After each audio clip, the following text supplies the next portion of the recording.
আরে না এই কোটা কোটা মানে ফল ফল করতেছে তো হ্যাঁ তাই তো দাঁড়াও ভাই,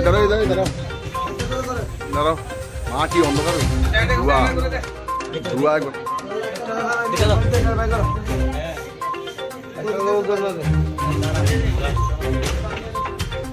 বন্ধের মধ্যে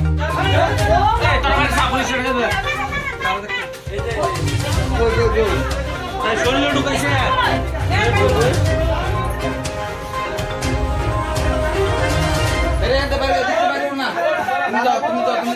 জিনিসটি বের করতেছে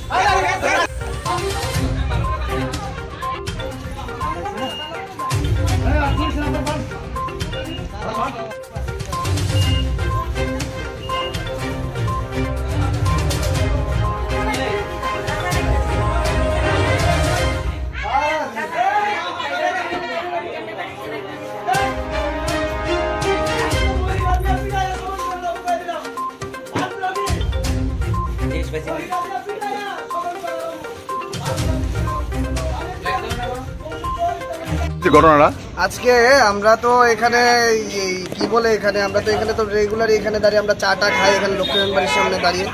তো আমরা এখানে দাঁড়িয়েছিলাম, হঠাৎ করে এখানে পাড়ার লোকেরা বলল যে এখানে নাকি অনেক দিন যাবত এরকম কোটা যেটাকে ড্রাগস বলা হয় এটার ব্যবসা ট্যাবসা এসব চলছে।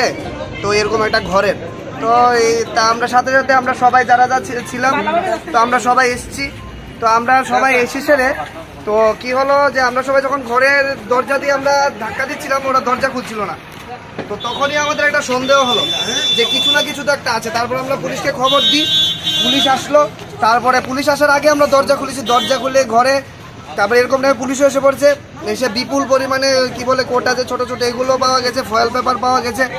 এই সমস্ত বাজে ক্যাটাগরির ছেলে মেয়েদের কারণে আমাদের যে মুখ্যমন্ত্রী মানিক সাহাজির যেই একটা প্রয়াস রয়েছে নেশামুক্ত ত্রিপুরা করার, এটা একদম ধ্বংসের মুখে চলে যাচ্ছে এই সমস্ত ব্যক্তিত্বের কারণে। আমরা এর তীব্র নিন্দা জানাই এবং ধিক্কার জানাই।